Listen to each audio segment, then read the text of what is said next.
Lord. எல்லாரும் எழுந்து நின்று ஆவியானவரை இப்போ எந்த இடத்துல அவர் நம்ம மத்தியில நமக்குள்ளாக நம்மோடு இருக்க அழைப்போமா? கைகளை உயர்த்தி கண்களை மூடி ஆண்டவருக்குள்ளாய் போக அவருடைய பிரசன்னத்தை காண்பதற்காக இப்பொழுது அவரை கூப்பிடும் போது அவர் செவி கொடுக்கிறார். நம் குரலுக்கு அவர் செவி கொடுக்கிறார். இதோ நான் இங்க இருக்கிறேன், என்னை நோக்கி கூப்பிடு, நான் உன்னிடம் வருவேன், உன்னை விடுவிப்பேன் என்றார். அந்த ஆண்டவர் இதோ நம்மோடு இருக்கிறார். நம்ம வாயை திறந்து நம்ம அவர் கூப்பிடும் போது அந்த இன்பம், அந்த சந்தோஷம், அந்த பிரசன்னம் இப்பொழுது நம்ம உணர்வோமாக. அழைப்போமா?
இந்த நாளை கொடுத்தீரே, கடந்த இரவு முழுதுமாக எங்களை கண்ணின் மணி போல பாதுகாத்து உம்முடைய பேர் அன்பை எங்களுக்கு வெளிப்படுத்தும் வண்ணமாக எங்களுக்கு இந்த புதிய நாளில் கொடுத்திருக்கிறீரப்பா.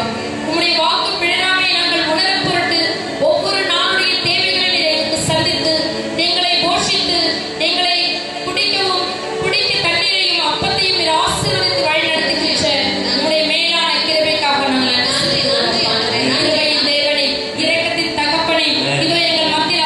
கொண்டிருப்பவரே, விண்ணகத்திலிருந்து காற்றாக இறங்கி வருபவரே, வாக்கு கோடி கோடி நன்றி செலுத்துகிறோம். விண்ணக காற்றே எங்கள் மத்தியிலே வருவீராகப்பா. விண்ணக காற்றே நீர் என்னை நோக்கி வீசிடுவீராக தகப்பனே. வெண்புறாவை போல எங்கள் மேல் வந்து அமர்ந்திடும்படிக்காக இவ்வேளையிலே எங்கள் ஒவ்வொருவரையும் அர்ப்பணிக்கின்றோம். விண்ணக காற்றே நீ என்னை நோக்கி வீசிடும், வெண்புறாவை போல என் மேல் வந்து அமர்ந்திடும். என்ன கரங்களை தட்டி, விண்ணக காற்றே என்னை நோக்கி வீசிடும், வெண்புறாவை போல என் மேல் வந்து அமர்ந்திடும். விண்ணக காற்றே என்னை நோக்கி வீசிடும், வெண்புறாவை போல என் மேல் வந்து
அபிஷேகம்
போவதற்காய் நன்றி. நன்றி அப்பா. இதோ நீ எனக்கு இருக்கிறீர், எங்கள் மத்தியில் இருக்கிறீரப்பா. ஒவ்வொருவரையும் நீ பேர் சொல்லி அழைத்திருக்கிறீரப்பா. இதோ வந்திருப்போம் ஒவ்வொருவரையும் நீ நாமே அழைத்திருக்கிறீர். இதோ ஆண்டவரே, அவர்களுடைய உள்ளத்தில் நீ பேச போவதற்காய் நன்றி. ஆண்டவரே, விடுதலைக்காக வந்திருக்கிறார்கள். ஆண்டவரே, விடுதலை வேண்டும் எங்களுக்கு. எங்களுக்கு துன்பங்களிலிருந்து விடுதலை வேண்டும், எங்கள் நோயிலிருந்து விடுதலை வேண்டும். அப்பா, உமது வார்த்தை தான் எனக்கு வாழ்க்கை என்று வந்திருக்கிறார்கள். ஆண்டவரே, நீ ஒவ்வொருவரையும் தொடுவீராக. ஒவ்வொருவரின் உள்ளத்தில் எண்ணங்களை நீரே அறிந்திருக்கிறீரப்பா. நீரே அவர்கள் உள்ளத்தில் பேசுவீராக. ஒவ்வொரு மகள் மீதும் மகன் மீதும் உன் கரம் இருப்பதற்காக நன்றி ஆண்டவரே. செவி கொடுக்கும் ஆண்டவரே, செபத்துக்கு செவி சாய்ப்பவரே, உமக்கு நன்றி செலுத்துகிறோம் அப்பா. ஆண்டவரே, நீ உறங்குவதும் இல்லை, கண்ணயப்பதும் இல்லை, எங்களை காண்கின்ற தேவன் நீர். நீ காண்கிறீர் அப்பா. இதோ எங்களை உங்களிடம் நாங்கள் இப்பொழுது எங்களை ஒப்பு கொடுக்கிறோம் ஆண்டவரே. அன்பின் ஆண்டவரே, இதோ இந்த வேலையிலே என்னை நீர் இங்கு அழைத்து வந்திருப்பதற்காக நன்றி செலுத்துகிறேன் அப்பா. என்னை நீர் மறைத்தாண்டவரே, என் நாவில் நீரே வருவீராக ஆண்டவரே. உமது வார்த்தைகளை என் வாயில் நீரே வைப்பீராக ஆண்டவரே. என் எண்ணம் சொல் செயல் சகலவற்றையும் உமக்கு நான் இந்த வேலையில ஒப்பு கொடுக்கிறேன் அப்பா. நீர் என்னை வழி நடத்துகிறீர் ஆண்டவரே, என்னை உபயோகப்படுத்துகிறீர் ஆண்டவரே. இதற்காக நன்றி செலுத்துகிறேன் அப்பா. என் வாயிலிருந்து வரும் உம்முடைய வார்த்தை ஒவ்வொன்றும் ஒவ்வொரு விசுவாச வார்த்தையும் ஆண்டவரே, இதற்கு வந்திருப்பவர்களுக்கு கொடுக்கும் ஒரு ஒரு தைரியத்திற்காக, உம்முடைய நம்பிக்கைக்காக, அந்த விசுவாசம் அவர்கள் விசுவாசிக்கும் போது எல்லாம் கூடும் என்று நீ கூறும் அந்த வார்த்தைக்காக நான் நன்றி செலுத்துகிறேன் அப்பா. இந்த வேளையிலே நன்றி ஆண்டவரே, நன்றி ஆண்டவரே, நன்றி அப்பா, நன்றி பிதாவே. இயேசு நாமத்திலே நாங்கள் எல்லாவற்றையும் பெற்றுக்கொள்கிறோம் அப்பா பிதாவே. ஆமென், ஆமென். எல்லாம் உட்காருங்க.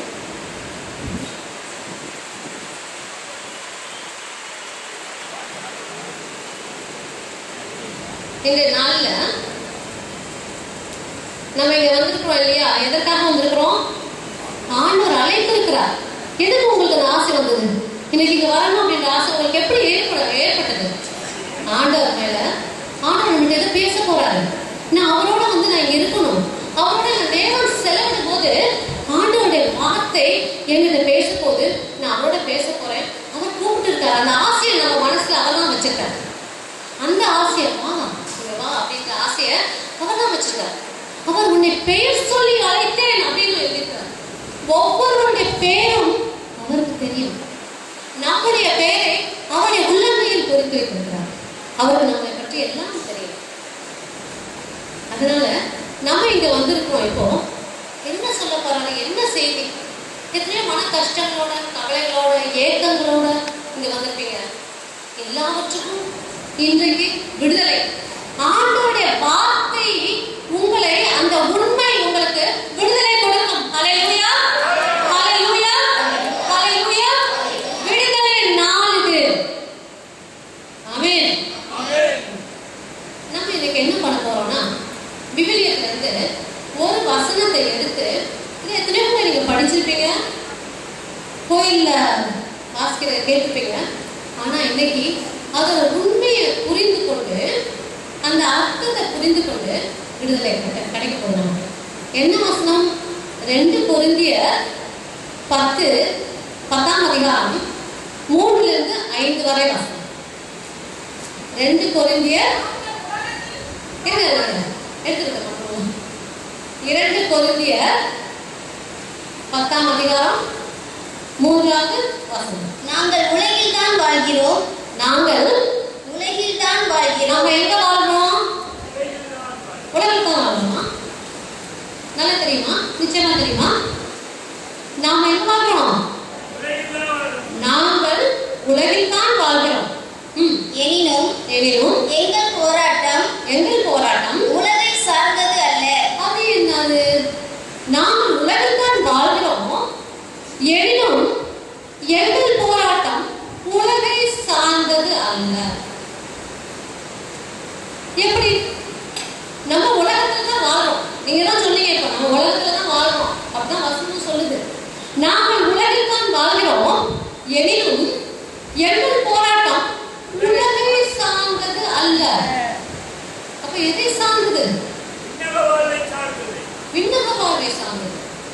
Praise God.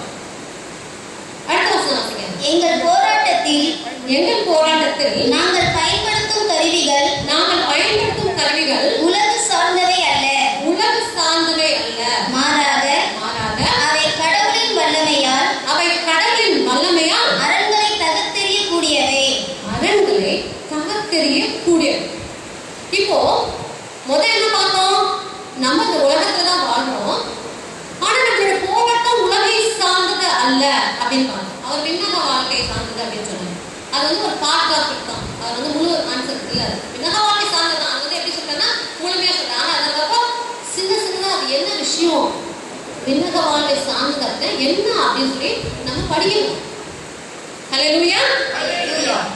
போராட்டம் அப்படின்றது நம்ம எல்லாருக்குமே இருக்கு. எல்லாருக்கும் போராட்டம் இருக்கு. இந்த உலகத்திலேயே பார்க்கிறோம், நம்ம விதவிதமான போராட்டங்கள் இருக்கு. ஒரு நாட்டுக்கு நாடு சண்டை போடுது, தேசத்துக்கு தேசம் சண்டை போடுது, என் ஸ்டேட்டுக்கு ஸ்டேட் சண்டை போடுது, மொழி ஏன் மொழி முன்மொழி அப்படின்னு சொல்லி சண்டை போடுறாங்க, என் ஜாதி முன்ஜாதின்னு சொல்லி சண்டை போடுறாங்க. போராட்டம் இருந்து கொண்டே இருக்கு. இப்படிப்பட்ட போராட்டம் தான் நம்ம கண்களால் பார்க்கிற போராட்டம். அந்த போராட்டத்துக்கு ஆயுதங்கள் இருக்கு. ஆயுதங்கள் எடுத்து போராடுறாங்களா? ஆயுதங்கள் இருக்கு. ஆயுதங்கள் எடுத்து போராடுறாங்க. இந்த போராட்டத்தை நம்ம கண்ணால பார்க்கக்கூடியா இருக்கு. இந்த போராட்டம் நம்ம பார்க்கணும். ஆனா நம் போராட்டம் உலகை சார்ந்தது அல்ல அப்படின்னு சொல்லி கடவுளை வார்த்தை சொல்லுது. அப்போ நம்மளுடைய போராட்டம், நம்ம எல்லாருமே போராட்டம் இருக்கு. மனசுல போராட்டம் இருக்கு, வீட்டுல போராட்டம் இருக்கு, வெளியில போராட்டம் இருக்கு. அப்ப இந்த போராட்டம் உலகை சார்ந்தது அல்ல அப்படின்னா அது எந்த வகையான போராட்டம்? அந்த போராட்டம் எங்கு இருக்கிறது? யாருக்கா சொல்ல முடியுமா? உலகை சார்ந்த போராட்டம் இல்லை. உலகை சார்ந்த போராட்டம் என்னன்னு நான் உங்களுக்கு விழாவே சொல்லிட்டேன். உலகை சார்ந்த போராட்டம் இல்லை. ஆனா நம்ம எல்லாருக்குமே ஒரு போராட்டம் இருக்கு. அந்த போராட்டம் எங்க இருக்கிறது? ஹல்லேலூயா. யாருக்கு தெரியும்?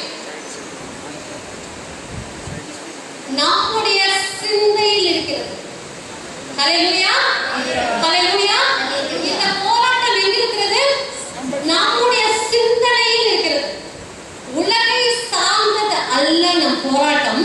ஆனால் இந்த போராட்டம் எங்க இருக்கு அப்படின்னு சொன்னாக்கா நம்மோட சிந்தனையில தான் இருக்கு. எங்கள் போராட்டத்தில் நாங்கள் பயன்படுத்தும் கருவிகள் உலக சார்ந்தவை அல்ல. அப்போ உலகத்தை சாராத அந்த போராட்டம் என் மனதில் ஏற்பட்டிருக்கிற அந்த சிந்தனையில் உள்ள போராட்டத்துக்கு நான் பயன்படுத்தும் கருவி என்ன அப்படின்னா என்ன? உலகை சார்ந்த கருவியே இல்லை. ஆனா என் மனசுல போராட்டம். இந்த போராட்டத்தை தகர்க்கக்கூடியது நான் பயன்படுத்தும் கருவி உலகை சார்ந்தவை அல்ல. மாறாக அது விடை கொடுக்கப்பட்டது. மாறாக அவை கடவுளின் வல்லமையால் அரண்களை தகர்த்தெறியக்கூடியவை. என்னது கண்ணுக்கு தெரியாத ஒரு ஆயுதம் அப்படின்னு சொல்றாங்க, அரண் சொல்றாங்க, தகர்த்தெறியக்கூடியவைன்னு சொல்றாங்க. அரண்னா என்ன? அரண்னா என்ன? கோட்டை, மதில், கோட்டை இல்லையா? இந்த அரண்களை தகர்த்தெறியக்கூடிய, கடவுளின் வல்லமையால் அரண்களை தகர்த்தெறியக்கூடிய போராட்டம் தான் நம்ம போராட்டம். அரண் அப்படின்னாக்கா என்ன சொன்னீங்க? கோட்டை அப்படின்னு சொன்னீங்க, மதில் அப்படின்னு சொன்னீங்க. இப்ப நான் உங்களுக்கு ஒரு விஷயம் சொல்றேன். அதாவது ஆண்டவர் இந்த உலகத்தை அழகா படைச்சிட்டார். எல்லாவற்றையும் நமக்காக படைச்சிட்டார். இந்த படைப்புகளின் அர்த்தங்களை, இந்த படைப்பின் நுணுக்கங்களை இப்ப என்ன பண்ணாங்கன்னா அறிவால கண்டுபிடிச்சிருக்காங்க. எப்படி? அதான் சயின்டிபிக் ஃபைண்டிங்ஸ் அப்படின்னு விஞ்ஞான ரீதியா அது என்ன அப்படின்னு கண்டுபிடிச்சிருக்காங்க. ஆண்டவர் எப்படி படைச்சதா மனித அறிவை கொண்டு விஞ்ஞான ரீதியா அப்படி பார்க்கும்போது நம்முடைய மூளையானது அதுல நியூரான்ஸ் அப்படின்னு ஒன்று இருக்கு. இந்த நியூரான்ஸ் அப்படின்றது நீங்க மைக்ரோஸ்கோப்ல பாத்தீங்க அப்படின்னு சொன்னாக்கா அது வந்து எப்படி இருக்குனாக்கா ஒரு செடி மாதிரி இருக்கும். இப்போ இங்க அழகா பச்சையா இங்க செடி இருக்கு பார்த்தீங்களா? அழகா இருக்கா? தொட்டியில பாருங்க பச்சை கலர்ல செடி இருக்கு. அந்த செடியை பார்க்கும்போது உங்களுக்கு எப்படி தோணுது? சந்தோஷமா இருக்கும். பச்சை கலர் செடியை பார்க்கும்போது உங்களுக்கு மனசுல ஒரு சந்தோஷமா இருக்கும், பசுமையா இருக்கும், பார்க்கவே நல்லா இருக்கு, இனிமையா இருக்கு இல்லையா? அதே அந்த செடி காஞ்சி போய் குச்சி குச்சியா இருந்தா உங்களுக்கு எப்படி தோணும்? எப்படி தோணும்? அந்த குச்சி குச்சியா இருக்க பார்த்தா ஒரு சந்தோஷம் வராது. இந்த செடி காஞ்சி போன செடி. இதே போலதான் நம்ம தலையில நியூரான் அப்படின்னு இருக்கிறது வந்து நம்முடைய எண்ணங்கள். நம்முடைய எண்ணங்கள் வந்து அந்த நியூரான்ஸ்குள்ள போகும்போது இந்த நியூரான்ஸ் எப்படி செடியா இருக்கா நம்ம எண்ணங்கள் நல்ல எண்ணங்கள் நம்ம நினைக்கும் போது இந்த பச்சை செடியை போல அது பசுமையா நம்ம உடலும் ஆரோக்கியமா மனதும் ஆரோக்கியமா இருப்போம் அப்படின்னு விஞ்ஞானத்திலே கண்டுபிடிச்சாங்க. ஆண்டவருடைய வார்த்தை சொல்லுங்க என்ன சொல்லுது? நீ நினைக்கிறது எப்படி இருக்கணும்? ஆண்டவருக்கு ஏதுவான வார்த்தையா இருக்கும். ஆண்டவருடைய வார்த்தைப்படி நம்ம யோசிக்கணும். நல்ல எண்ணங்கள் அப்படின்னு நான் சொல்ல வந்தா அது என்னவா இருக்கும்? என்னுடைய மனதில் ஆண்டவர் கண்கள் சொல்றாரு எப்படி? அன்பு, பொறுமை, ஒருத்தர் விட்டு கொடுத்தல், மன்னித்தல். இதுதான் ரொம்ப கஷ்டம் நிறைய பேருக்கு. மன்னித்தல் இதெல்லாம் நமக்குள்ளா இருக்கிற ஒரு நல்ல எண்ணம். பிறர் வாழணும், பிறர் அன்பு செய்யணும், ஏசாண்டவர்களும் நான் வாழணும், நான் பொறுமையா இருக்கணும், நான் மன்னிக்கணும், நான் விட்டு கொடுக்கணும், நான் அன்பு செய்யணும் அப்படின்ற நல்ல எண்ணங்கள் உங்களுக்குள்ள வர வர 85% இருந்து 92% வரைக்கும் என்ன சொல்றாங்க அப்படின்னு சொன்னாக்கா 85% 92% வரைக்கும் நம்முடைய எண்ண சிந்தனையில உள்ள வார்த்தை தான் நம்ம உடலோட ஆரோக்கியத்தை கெடுக்கிறதும் நல்லா வைக்கணும். நோய், உடம்புல இருக்கிற நோய்க்கான காரணமே நீங்க எப்படி சிந்திக்கிறீங்கன்றத பொறுத்துதான். 85% 92% ஏன் நோய் வருது அப்படின்னு பார்த்தாங்கன்னா நம்மளுடைய சிந்தனையினால். எப்படிப்பட்ட சிந்தனை? நல்ல சிந்தனையா கெட்ட சிந்தனை? நீங்க நல்ல சிந்தனைகள் கடவுளுடைய வார்த்தை கேட்போம். ஒரு நல்ல சிந்தனை நீங்க சிந்திக்கும் போது உங்க உடல்ல அந்த ஆரோக்கியத்தை பார்க்க, அதாவது நம்ம உடம்புல எப்படின்னா ரசாயனங்கள் ஆண்டவர் உண்டு பண்ணியிருக்கார். நம்ம உடம்பை உருவாக்கும் போதே சில ரசாயனங்கள், சில சுரப்பிகள், இதெல்லாம் இவங்க சுரக்கணும், இவங்க ரசாயனங்கள் கரெக்டா இருக்கணும். ஆங்கிலத்தில் சொல்லுவாங்க electrical frequencies and chemical frequencies சொல்லுவாங்க. இந்த electrical frequencies and chemical frequencies, அந்த சுரப்பிகள், அந்த ரசாயனங்கள் நம்ம உடம்புல சரியான அளவுல சுரந்து சரியான அளவுல இருந்ததுன்னா நோயை நம்ம நெருங்காது. ஹல்லேலூயா, ஹல்லேலூயா. ஆனா நம்மளுடைய சிந்தனை அவனை சும்மா அவனை பார்த்து என்ன சொன்னா தெரியுமா? அவன் உடலாம் நான் எனக்கு என் குடும்பம் என் குடும்பத்தை பத்தி விரலை காட்டலாம், இந்த விரலையே உடைச்சிடும். சிந்தனை வருமா அவளுக்கு? சிந்தனை வருமா அவளுக்கு? அவனை மன்னிக்கிறதா? அவனை போய் யாரும் மன்னிப்பாங்களா? அவன் முகத்தை நான் பார்க்க மாட்டேன். எதுக்காக பார்க்கணும்? அவனை பார்க்கவே எனக்கு பிடிக்கல. ஏன் பார்க்கணும்? இந்த மாதிரி சிந்தனைகள். நான் நல்லா இருக்கலாம், பக்கத்து வீட்டுக்காரங்க நல்லா இருக்கக்கூடாது. ஒரு கதை சொல்லுவாங்கல்ல, எனக்கு ஒரு கண் அடிச்சுட்டு அவங்க 2 கண் அடிச்சு அப்படிங்கிற மாதிரி. அப்படி இல்லை. அது போல சிந்திக்கும் போது உங்களுக்கு என்ன வருது? இந்த காய்மகாரமும் இந்த பொறாமையும் இந்த தீய எண்ணங்களும் பிற கடவுளும் நினைக்கிற எண்ணங்களும் இதெல்லாம் சேர்ந்து உங்களுக்குள்ள ஒரு மன அழுத்தத்தை உருவாக்குது, உங்களுக்கு ஒரு மன கஷ்டத்தை உருவாக்குது, பல வழிகளை உண்டாக்குது, இறுக்கத்தை உண்டாக்குது. இதனால் உங்களுக்கு என்ன உண்டாகுது? நோய் உண்டாகுது. இது எல்லாமே எதுக்கு? ஆண்டோட வார்த்தைக்கு எதிரானது. ஆண்டவர் சொல்லிக் கொடுத்த முக்கியமான கமாண்ட் என்ன சொல்லிட்டாரு? நீங்க வந்து என்ன பண்ண அன்பு செலுத்து, நானும் உங்களை அன்பு செலுத்துறது போல. நம்ம என்ன சொல்லணும்? ஆண்டரே நீங்க அன்பு செலுத்துற, ஐயோ அவங்கள அன்பு செலுத்துறாங்க, ஆனா எனக்கு கொடுங்க, அவங்களுக்கு கொடுங்க, அவங்களுக்கு ஒண்ணு கொடுங்க, கத்து கொடுங்க. இதுதான் நம்மளுடைய மன பாங்க. ஆண்டர் அப்படி சொல்லுங்க. ஆனா எனக்கு இல்லாத வாழ அவங்கள வாழறீங்க. நீங்க அதை சொல்லும் போது என்ன தெரியுமா? உங்களுக்கு கொடுத்து அவங்களுக்கு. ஹல்லேலூயா, ஹல்லேலூயா. பிறர் வாழ வேண்டும். அதான் ஆண்டவர் சொல்லி கொடுத்தது. அவர் என்ன சொல்லி கொடுத்தார்? பிறரை நேசியுங்கள், பிறரை மன்னியுங்கள். மன்னிப்பை பத்தி ஆண்டவர் சொல்றாரு.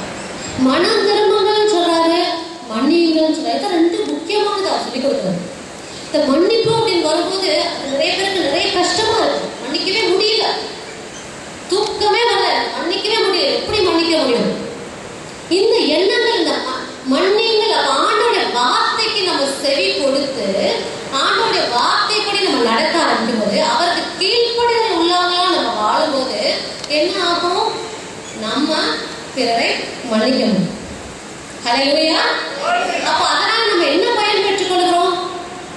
நம்ம உடம்பும் ஆரோக்கியமா இருக்கு, ஆண்டவர் வார்த்தைப்படி நடக்கிறோம், ஆண்டவர் உபதங்களா வாழ்றோம், நம்ம மனசுல தட்டுன வேண்டாத எண்ணங்கள் எல்லாம் உடைத்தறியும். அல்லேலூயா. ஒரு மனிதனுக்கு ஒரு நாளைக்கு 30,000 எண்ணங்கள் வரும். இது விஞ்ஞானத்தை கண்டுபிடிச்சிருக்காங்க. யாரும் அது என்ன தெரியாது. ஒரு நாளைக்கு ஒரு மனிதனுக்கு 30,000 எண்ணங்கள் வரும். 30,000. நீங்க காதை மூடிக்கலாம், வாயை முடிக்கலாம், இழுத்து போத்திக்கலாம். எண்ணத்தை நிறுத்த முடியுமா? யாராலையும் முடியுமா? சொல்லுங்க.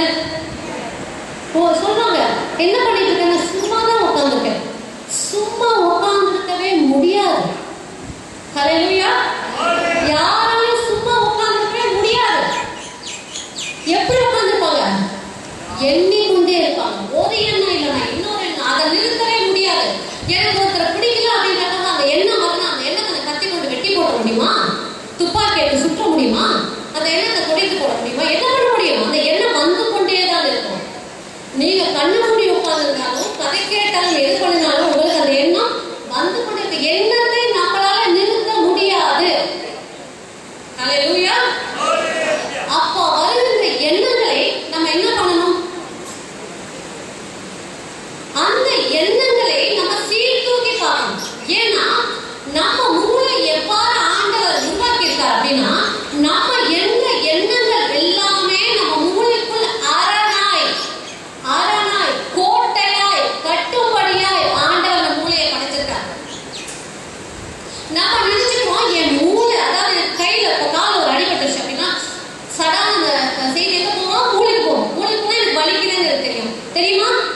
உங்களுக்கு தெரியுமா? தெரியும். ஏன் மூளைக்கு அந்த செய்தி போகும் இல்லையா? அதே போலதான் அதுல இருந்து என்ன கத்துக்கிறோம்? அப்ப மூளை செயல்பட்டு கொண்டு இருக்குது இல்லையா?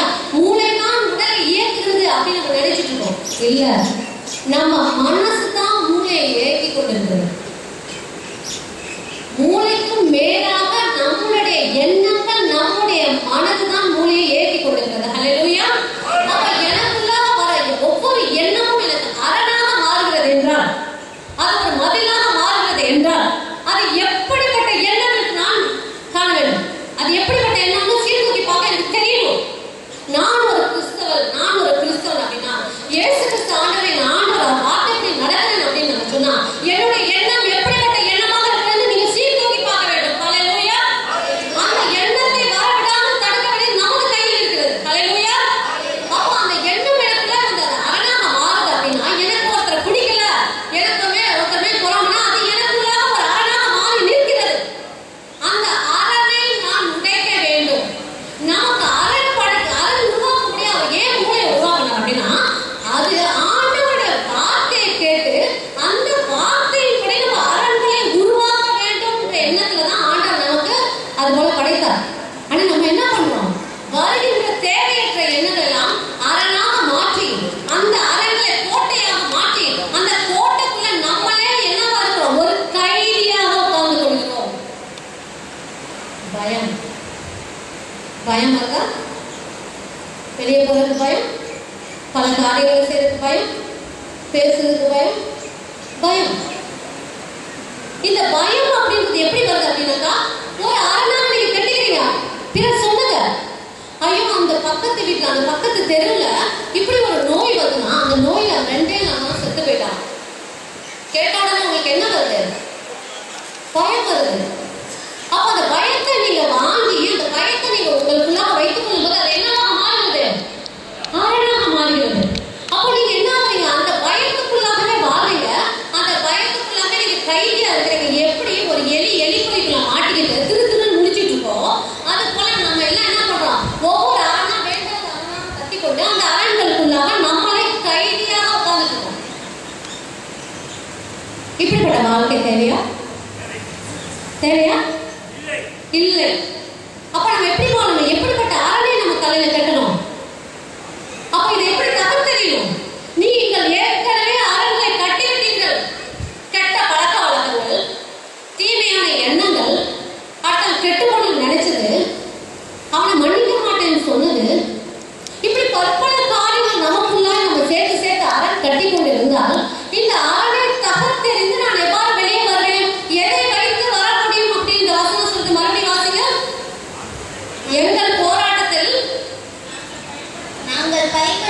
கருவிகள் உலகு சார்ந்தவை அல்ல, மாறாக அவை கடவுளின் வல்லமையால் அரண்களை தகர்த்தெறியக்கூடியவை. அவை நல்ல கவனிங்க, இதுதான் உங்களுக்கு விடுதலை கொடுக்கும். அவை கடவுளின் வல்லமையா. கடவுளின் வல்லமைன்றது எங்க இருக்கு? எதுல இருக்கு? இறை வார்த்தையில் இருக்கு. ஹல்லேலூயா, ஹல்லேலூயா, பிரேஸ் லார்ட். கடவுளின் வல்லமை நமக்கு எதுல இருக்கு அப்படின்னா ஆண்டவருடைய வார்த்தையில் இருக்கு. அவர் வார்த்தை நமக்கு உயிரளிக்கிறது. அந்த வார்த்தையில் இருக்கு. அந்த வார்த்தை என்ன எப்படி இருக்குதுன்னா எபிரேயர் 4:12 என்ன சொல்லுது? வார்த்தை உயிருள்ளது.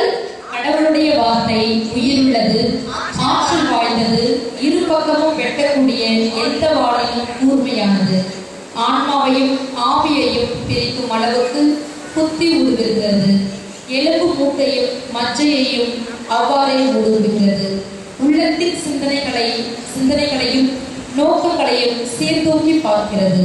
அப்படின்னா ஆண்டோடைய வார்த்தை எவ்வளவு வல்லமை மிக்க வார்த்தை. அப்ப அந்த வல்லமைனா நம்ம என்ன பண்ணலாம்?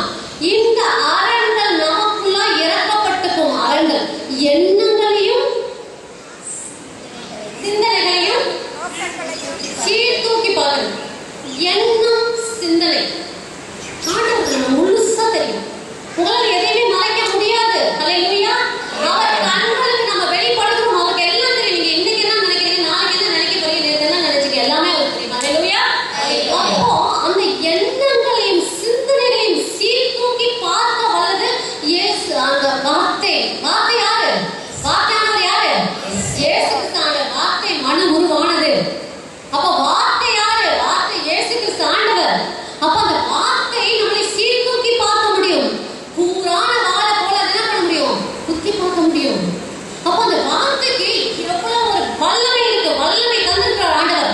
இந்த வல்லமையை கொண்டு நான் என் மனசுல கெட்டின ஒவ்வொரு அரண்களையும் ஒவ்வொன்றாக நான் உடைத்து எறிய போகிறேன். இந்த அரண்டை நான் உடைத்தெறிந்து நான் என்ன பண்ணணும்? இந்த ஒவ்வொரு அந்த இடத்துல நான் கடவுளுடைய வார்த்தையை நான் கொண்டு வந்து வைக்கணும். இன்னைக்கு யாருமே மாஸ்க் போடல. இங்கதான் மாஸ்க் இல்லையா? தலையில யாராவது பூசி போனீங்களா? வெரி குட், பூசி போனீங்க. இன்னைய வாசகம் என்ன?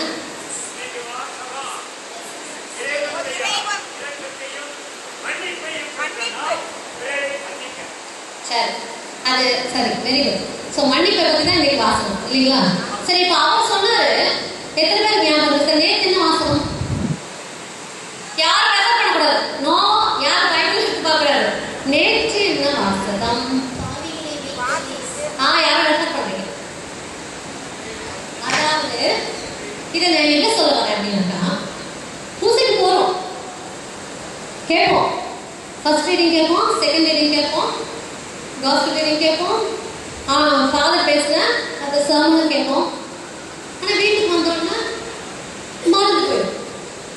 இன்னைக்கு வாசகத்தை அவர் சொன்னாரு, அவருக்காக எல்லாரும் கை தட்டுங்க. அருமையாக சொன்னாரு, ஞாபகத்தோட சொன்னாரு. அப்படின்னாக்கா அவரோட மனசுல வந்து அவர் நல்ல அரண்மை கட்டியிருக்கிறாரு. Praise lord brother. இது போலதான் நாம கேட்ட வார்த்தைய ஞாபகத்தோட வச்சிருந்தோம்னா அந்த வார்த்தை நமக்குள்ளாக ஞாபகம் உங்க ஃபோக்கஸ் அதுல இருக்கும்போது நமக்குள்ளாக அது அரணாக மாறுகிறது. அந்த அரணாக அது மாறும்போது என்ன ஆகுது? கடவுள் வார்த்தையால் கட்டப்பட்ட ஒரு நல்ல அரணாக மாறுகிறது.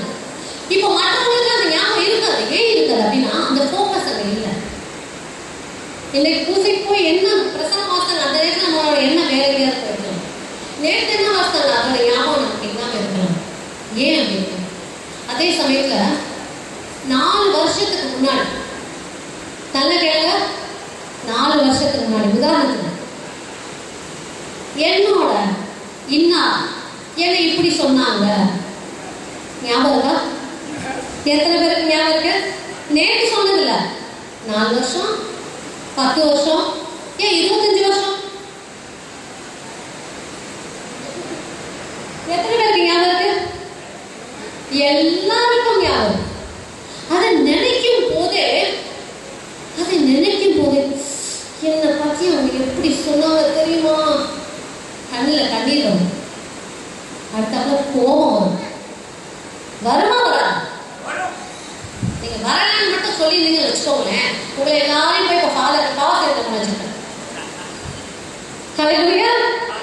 எனது இயற்கை, இது இயற்கை. ஏன் உலகபூர்வமாக நம்ம வாழ்ந்து கொண்டிருக்கிறோம். ஒருத்தர் சொன்ன அந்த வார்த்தை நமக்குள்ளாக அது கைத்து விட்டது, அது வலிக்கிறது. அதை யோசிக்கும் போது அந்த நேரத்தில் 10 வருஷத்துக்கு முன்போ 4 வருஷத்துக்கு முன்போ ஒரு நாளுக்கு முன்போ அது நடந்தது பசுமையாக இருக்கிறது நம்ம மனசுல. ஹல்லேலூயா. அது எப்படி பசுமையாக இருக்கிறது? நான் அதை திரும்ப திரும்ப திரும்ப திரும்ப அதை எண்ணிக்கொண்டிருக்கிறேன், அதை யோசிச்சுட்டு இருக்கேன். அவ எப்படி சொன்னா தெரியுமா? அந்த வார்த்தை என் காதுல ஒலிச்சுட்டே இருக்கு. நான் என்ன வேலை செஞ்சுட்டு இருந்தாலும் அந்த வார்த்தை என் காதுல கேட்டுட்டே இருக்கு. எப்படி சொன்னா, என்ன பார்த்து, அது என்ன பார்த்து எப்படி சொன்னா தெரியுமா? ஹல்லேலூயா. அப்போ அந்த காயம் உங்களுக்கு காயமாக ஆழமாக உங்களுக்குள்ள இறங்கிடுச்சு அப்படின்னு சொன்னா எதனால? நீங்கள் மறுபடியும் மறுபடியும் மறுபடியும் அதை யோசிச்சு யோசிச்சு யோசிச்சு அதை ஒரு கடினமான, ஒரு பலமான, அதை ஒரு உடைக்க முடியாத ஒரு அரணாக உங்க மனசுல கட்டிட்டீங்க. அதனால அது அப்படியே நீங்க நினைச்ச மாத்திரத்துல அவங்க கண்ணுல கண்ணீர் வருது, மனசுல குமுறல் வருது, கோபம் வருது, அதுக்கப்புறம் பழிவாங்கிற உணர்ச்சி சேர்ந்து வருது. இதெல்லாமே சேர்ந்து ஏன் வருது அப்படின்னா அதை நீங்க தியானிச்சுட்டே இருந்தீங்க, யோசிச்சுட்டே இருந்தீங்க, திரும்ப திரும்ப திரும்ப யோசிச்சீங்க. அதனால அது உங்களுக்குள்ளாக ஒரு அரணாக மாறி இருக்கிறது. இந்த அரணை உடைக்கிறதுக்கு ஆண்டவர் நிறைய வார்த்தையை உபயோகப்படுத்து. எப்படி உபயோகப்படுத்தணும்? எப்படி உபயோகப்படுத்துங்க வார்த்தைய? ஆண்டவர்கிட்ட அவங்களை மன்னிக்க சொல்லணும். மன்னிக்க சொல்லி கொடுக்கிற தேவன் அவர், நம்மளை மன்னிக்கும் தேவன் அவர். ஹல்லேலூயா. ஹல்லேலூயா. அப்ப மன்னிக்க சொல்ற தேவன் அவர்களை மன்னிக்க சொல்லி கொடுக்கிறார். உங்களுக்கு ஒருத்தர் மன்னிக்க கஷ்டமா இருந்தா நான் உங்களுக்கு இன்னைக்கு ஒரு சுலபமான ஒரு வழியை சொல்லித்தரேன். இது நான் என் வாழ்க்கையில நான் பின்பற்றினது. ஒருத்தரை மன்னிக்க ரொம்ப சிரமமா இருக்கும் போது உலகால இருந்து ஆண்டவரே என்னால அவங்க சொன்னதை மன்னிக்கவே முடியல, மறக்க முடியல. அப்ப நான் அவங்களை மன்னிக்கணும் அப்படின்னாக்கா, நீர் மன்னித்தேரே, எனக்கு உங்களோட பலத்தை தாங்க. ஹல்லேலூயா. இது என்னுடைய வீக்னஸாக இருக்கிறது, இது என்னுடைய பலகீனமா இருக்கிறது. என்னுடைய பலவீனத்தில் உன் பலம் பூரணமாய் வழங்கட்டும். ஹல்லேலூயா. அப்போ நான் உங்களை மன்னிக்கிறதாக ஆண்டவரே உங்க பலத்தை தாங்க. நான் செய்யற எல்லாவற்றையும் நீங்க மன்னிக்கிறீங்களே, அப்ப நான் இவங்களை மன்னிக்கிறதுக்கு உங்க பலத்தை தாங்க, உங்களை ஆசீர்வதிங்க. இது என் வாழ்க்கையில நான் செஞ்சது, இதை நான் உங்களுக்கு சாட்சியா சொல்றேன். அதை நம்ம செய்யும் போது ஆண்டவர் என்ன பண்றாருன்னா நம்மளையும் ஆசீர்வதிக்கிறார், அவங்களையும் ஆசீர்வதிக்கிறார். நம்ம உள் மனசுல இருந்து அவங்களை ஆசீர்வதிக்கப்பட வேண்டும் நம்ம கேட்கணும். ஹல்லேலூயா. ஹல்லேலூயா. ஆண்டவர் சிலுவையில் அறையும் போது அவர் என்ன தப்பு செஞ்சாங்க அறைஞ்சாங்க, ஆனா அவர் சொல்லலையா? எல்லாரையும் மன்னிக்க சொல்லலையா? அவர் நமக்கு முன்மாதிரியா இருக்கலையா? அவர் கற்றுத்தந்தது நம்ம ஒரு சரித்திர புக்கிலையோ ஒரு கதை புக்கு மாதிரியே படிச்சுட்டே போனா என்ன வாழ்க்கை? நம்ம என்ன கிறிஸ்தவர்கள்? நமக்காக அவர் வாழணும், நமக்காக அவர் கற்றுக் கொடுத்துருக்கார். அப்ப நம்ம எப்படி வாழணும்? அவர் மன்னிக்கும் தெய்வம், அவர் மன்னிக்கிறார் அப்படின்னா நம்ம பிறரை மன்னிக்கணும். அப்ப நான் இந்த வார்த்தைகளை சொல்லி நான் கேட்கும்போது என் பலவீனத்தில் உங்கள் பலம் பூரணமா விளங்கட்டும் அப்படின்னு ஆண்டோடைய வார்த்தை எடுத்து நான் பேசுறேன். ஹல்லேலூயா. அந்த வார்த்தையை பேசும்போது என்ன ஆச்சு? என் மனசுக்குள்ள கட்டியிருந்த அந்த அரண், அந்த வெறுப்புன்ற அரண், அந்த மன்னிக்க முடியாத அந்த அரண், அந்த கோபம்ன்ற அரண், அதை பழி வாங்கணுன்ற அரண், அவங்க வீணா போன நினைச்சாரு, எல்லாம் தகர்த்தெறியப்பட்டது. ஹல்லேலூயா. ஹல்லேலூயா. அப்ப ஆண்டோட வார்த்தை வச்சு அதுதான் இங்க சொல்லப்பட்டிருக்கு. என்ன சொல்லிருக்கு? வல்லமையா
இன்னைக்கு இரட்டிப்பான நன்மை தருகிறார்.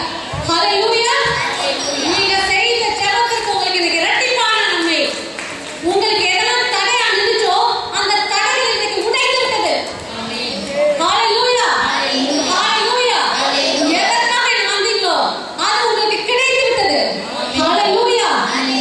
இதை நான் ஏன் சொல்றேன் தெரியுமா? எப்போ மன்னிக்கிறீங்களோ அந்த மன்னிக்கிற போது எல்லாம் உங்களுக்கு வந்து ஆசீர்வாதங்கள், ஆண்டவர் கொடுத்த ஆசீர்வாதங்களுக்கு இது தடையா மதில் சுவரா ஒரு கோட்டையா நின்னுட்டு இருந்த இப்ப கடவுளோட வாக்கு சொல்லி நீங்க தரத்தடிச்சிட்டீங்க. ஹalleluya.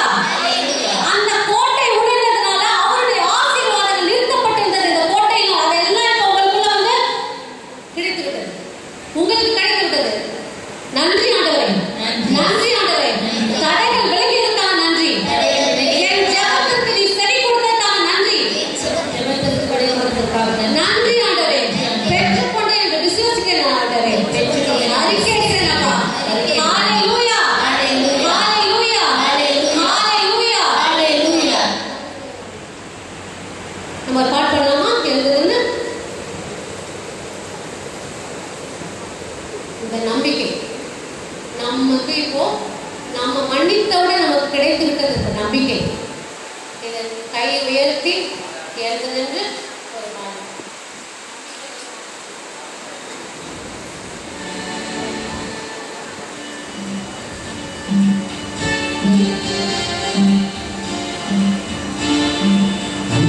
நம்பிக்கையினாலே வாடு பெறுவார். நம்பனே பயப்படாதே. நம்பிக்கையினாலே வாடு பெறுவார். நம்பனே பயப்படாதே. பயம் வேண்டாம், திகில் வேண்டாம். படித்தவர் உன்னை நடத்திச் செல்வார். பயம் வேண்டாம், திகில் வேண்டாம். படித்தவர் உன்னை நடத்திச்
எழுதி வச்சுக்கோங்க.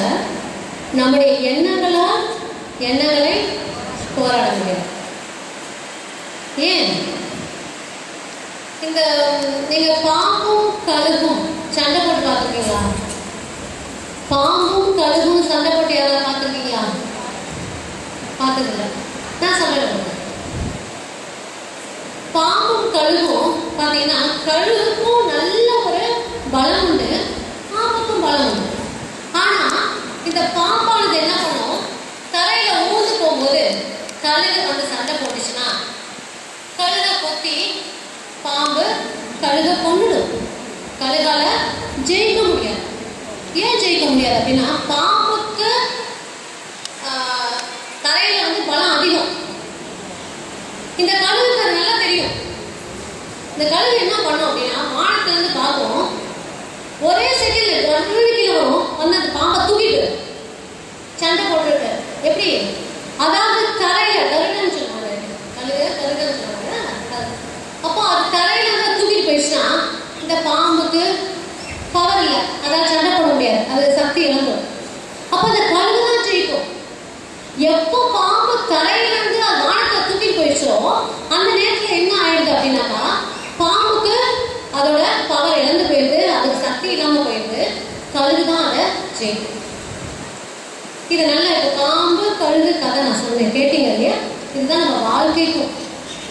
நீங்க எண்ணங்களை போராட முடியாது அப்படின்னு நான் சொன்னேன் இல்லையா? இப்போ உங்களை எதிர்த்து ஒருத்தர் ஒரு சண்டை இருக்காங்க அப்படின்னா, நீங்க இயேசு கிறிஸ்துவின் பிள்ளையா, நீங்க இயேசு கிறிஸ்து ஆண்டவரோட வாழணும்னு ஆசைப்படுறாங்க, அவர் வார்த்தையின்படி நடக்கணும், அவருக்கு உகந்த பிள்ளையா வாழணும் அப்படின்னு ஆசைப்படுற நீங்க அவங்களுக்கு எதிராக நீங்க போய் சண்டை போட்டீங்கன்னா உங்களுக்கு அவங்களுக்கு ஏதாவது வித்தியாசம் இருக்குமா? வித்தியாசம் கிடையாது. ஒண்ணு. இரண்டாவதாக, அந்த எண்ணத்தோட உங்க எண்ணத்தை போய் நீங்க சண்டை போடும்போது நீங்க நிச்சயமா எழுதி வச்சுக்கோங்க, தோத்து போயிருவீங்க. ஹல்லேலூயா. அப்ப என்ன பண்ணணும்? எங்க ஆண்டவர் என்ன சொல்லி கொடுத்திருக்காரு? a spiritual war, ஆவிக்குரிய போர். நமக்கு படிக்கிறது இந்த அரண்களை தகர்த்தெறியது எதுக்காக? ஒரு ஆவிக்குரிய போர், நம்ம எப்படி வாழணும், எப்படி போர் புரியணும் அப்படின்னு கற்றுக்கொள்றாங்க. எல்லாத்துக்குமே போராட்டம் இருக்குன்னு சொன்னேன் இல்லையா? அப்ப அந்த போராட்டத்தை நமக்கு ஆவிக்குரிய போர் புரிய தெரிஞ்சுக்கணும்.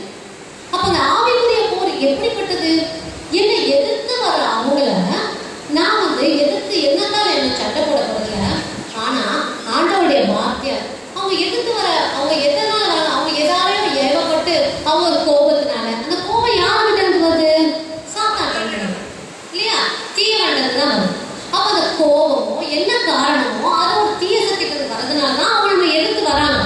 அப்படி எதிர்த்து வரும்போது நானும் அவங்களோட போய் சண்டை போட்டா எனக்கு அவங்களுக்கு வித்தியாசம் கிடையாது. அப்ப நான் வந்து எப்படி ஆவிக்குரிய போரை புரியணும்? ஆவிக்குரிய போர் புரியறதுக்காக நான் என்ன பண்ணணும்? இந்த நேருக்கு நேர் சண்டை போடாம, பதிலுக்கு பதில் அவங்கள திட்டாம, மனதுக்குள்ளாக ஆண்டவனை நல்லா கேட்டுக்கோங்க. மனதுக்குள்ள திட்ட சொல்லல. மனதுக்குள்ள திட்ட சொன்னா அந்த சிஸ்டர் சிரிக்கிற ஆமாங்க மாதிரி சொன்னா இல்ல, மனதுக்குள்ளாக உங்களை எதிர்த்து வரும் நபருக்காக ஜெபம் பண்ணுங்க. ஹல்லேலூயா, ஹல்லேலூயா, ஹல்லேலூயா, ஹல்லேலூயா. உங்களை எதிர்த்து வர அந்த பர்சனுக்காக, அந்த மனிதருக்காக நீங்க ஜெபிக்கணும். ஏன்? ஏன்னா அவங்களுக்கே தெரியல, அவங்க ஒரு கோபத்தால் உந்தப்பட்டிருக்காங்க. அவங்க ஒரு என்ன சொல்றது, ஒரு வேற ஒரு எண்ணத்தால் தீய சக்தியில் உந்தப்பட்டிருக்காங்க. ஆனா அவங்க கோபமா உங்ககிட்ட வராங்க. நீங்க சில நேரம் தப்பே பண்ணிருக்க மாட்டீங்க, ஆனா அவங்களை வந்து தப்பு சொல்லுவாங்க. ஆனா நம்ம கடவுளுக்குரிய பிள்ளையா இருந்தா, இயேசு கிறிஸ்து ஆண்டவரோட பேச்சை கேட்டு நடக்கிறவங்க இருந்தா, அவர் வார்த்தையின்படி நடக்கிறதா இருந்தா நீங்க என்ன பண்ணணும்? மனதிற்குள்ளாக அவங்களுக்காக ஜெபிக்கணும். என்ன ஜெபம் பண்ணணும்? இயேசு ஆண்டவரே, உங்க தயவு என் மேல இருக்கு. என்ன சொல்லுவீங்க? இயேசு ஆண்டவரே, உங்க தயவு என் மேல இருக்கு. ஆவியானவரே, பரிசுத்த ஆவியானவரே, அவங்க மேல இறங்குங்க. ஹல்லேலூயா, ஹல்லேலூயா, ஹல்லேலூயா. ஒரே கல்லுல 2 மாங்கா. ஹல்லேலூயா. என்ன பண்றீங்க? ஆண்டவர் உங்க தயவு என் மேல இறங்கட்டும், பரிசுத்த ஆவியானவர் அவங்க மேல இறங்கட்டும். ஏன்? ஆவியானவர் எங்கேயோ அங்க விடுதலை உண்டு. ஆவியானவர் எங்கேயோ அங்க விடுதலை உண்டு. ஹல்லேலூயா.